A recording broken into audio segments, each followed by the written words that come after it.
북한 평양 근처에 있는 북한 최고 시설의 영빈관이 있습니다. 우리말로 영빈관이고 북한에서는 초대소라고 하는데요. 바로 백화원 초대소입니다.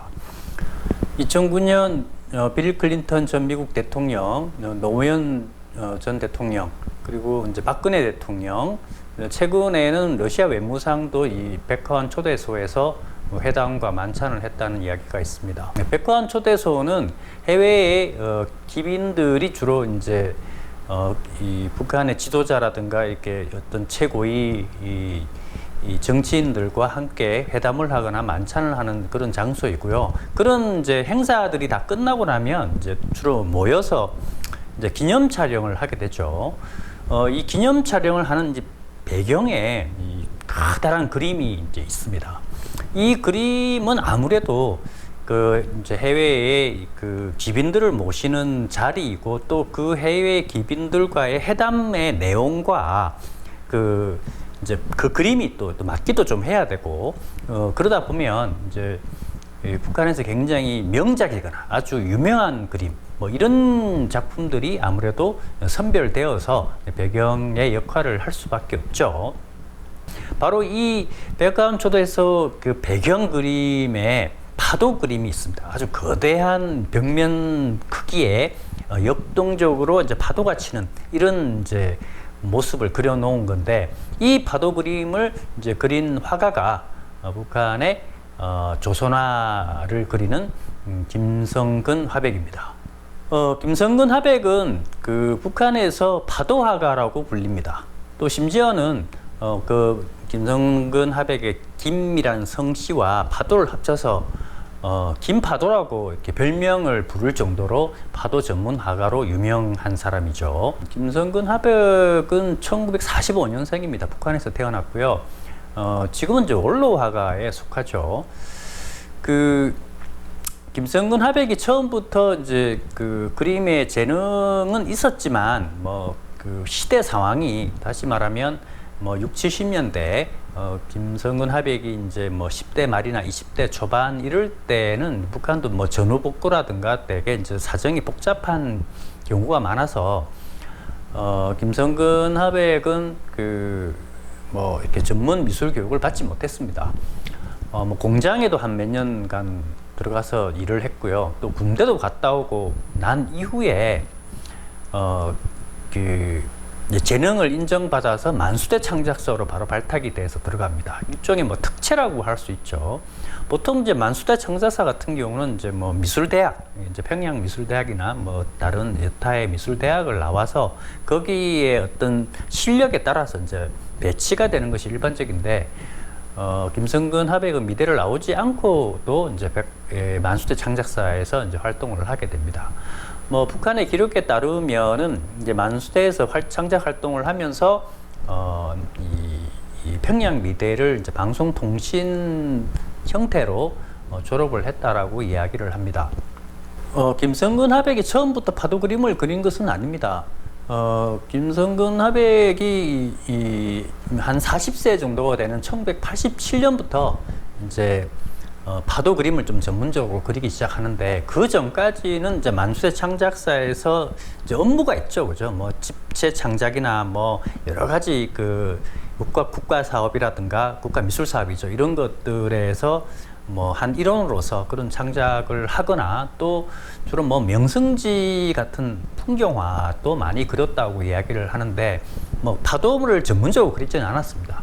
한 만 40세가 넘어서부터 이제 파도를 좀 이제 인정을 받아서 파도를 전문적으로 그리기 시작했는데 김성근 화백이 이제 국내외에서 굉장히 유명해졌던 그 어떤 계기가 있습니다. 그것은 이제 뭐냐면 1990년도에 이탈리아에서 이제 개최된 국제 수채화 경연대회에서 3등상에 이제 입상을 하게 됩니다. 아무튼 여기서 입상을 하면서 이제 이 김성근 화백의 파도 그림이 이 북한에서도 이제 인정을 받기 시작을 하죠. 그래서 이런 이제 여세를 몰아서 1991년도에는 공문예술가가 됩니다. 사실 뭐 공문예술가는 이제부터는 급이 있는 거죠. 그 전하고는 이제 틀리죠. 그 다음에 이제 98년도에는 인민예술가 칭호를 받게 됩니다. 인민예술가 정도가 되면 학으로서의 명예는 거의 정점까지 올라갔다라고 이야기를 할 수 있죠. 그러니까 김성근 하백은 북한에서 최고의 하백 중에 이제 한 분이다. 뭐 이렇게 이야기를 할 수 있겠죠. 북한에서 그 김성근 하백의 그 파도 그림에 주목하는 이유는 뭘까요? 일단 이 김성근 하백의 그림에 대해서 북한의 이제 김정일 위원장이 좋은 평가를 내려줍니다. 김정일 위원장이 이제 뭐라 그랬냐면, 잔잔한 파도보다는 경락있는 파도가 더 보기 좋다. 내 파도들이 성격이 있다. 이 그림은 조선의 기상이다. 라고 이제 칭찬을 했습니다. 그리고 북한을 대표하는 이제 예술 잡지 같은 게 있는데요. 이제 여기에서도 김성근 하백의 파도 그림은 세찬 물줄기를 날리며 노하는 파도를 통해 시대의 순결과 정서적 감정을 훌륭히 이 명작 속에 보여줬다라고 이제 평가를 합니다.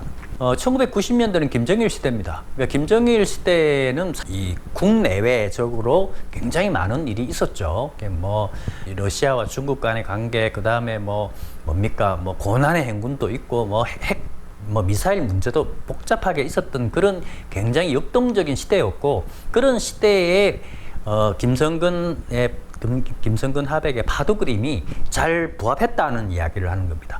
그것이 그 역동적인 파도의 힘이 그 조선의 기상이다. 뭐 이렇게 이제 김정일 위원장을 얘기한 거고, 시대의 흐름에 잘 맞다. 숨결에 잘 맞는다. 그리고 그 시대를 살아가는 사람들의 정서에 부합했다라고 그러니까 미술 잡지에서는 그렇게 이제 평가를 한 것이죠. 그렇지만 이 김성근 화백의 파도 그림에 대해서 의문심을 갖는 사람들도 많이 있었습니다.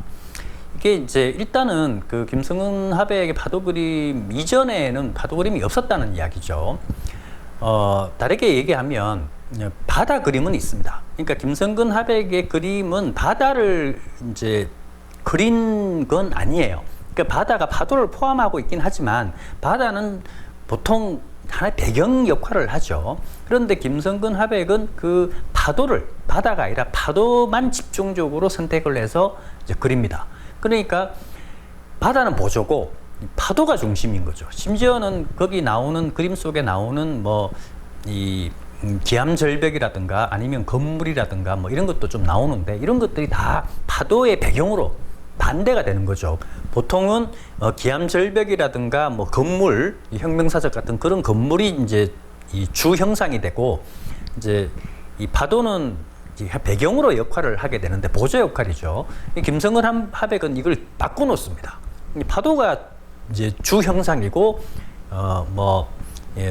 기암절벽이라든가 이 건물들은 주로 이제 배경으로 이제 만들어 놓은 거죠.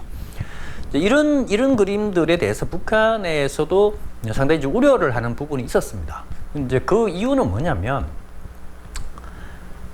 우리가 이제 파도라고 하는 것이 잔잔한 파도를 얘기하는 게 아니에요. 그림으로 이제 그리는 김성근 하백이 그리는 파도는 거대한 파도예요. 그러니까 이 거대한 파도라고 하는 것이 이를테면 태풍이 왔을 때라든가 혹은 해일이 오거나 이럴 때 만들어지는 정도의 느낌이란 말이에요. 그림이다 보니까 아무래도 좀 과장도 많이 하게 되죠. 이런 파도라고 하는 것은 거의 자연재해에 가깝다는 이야기죠. 사람들한테 굉장히 위협을 줍니다. 이게 쉽게 그 사회에서 받아들이기가 어렵다는 이야기입니다. 그걸 이 김성근 하백의 파도 그림이 이게 먹히려면, 그 사회에 먹히려면 이 거친 파도에 대한 긍정성이 있어야 돼요.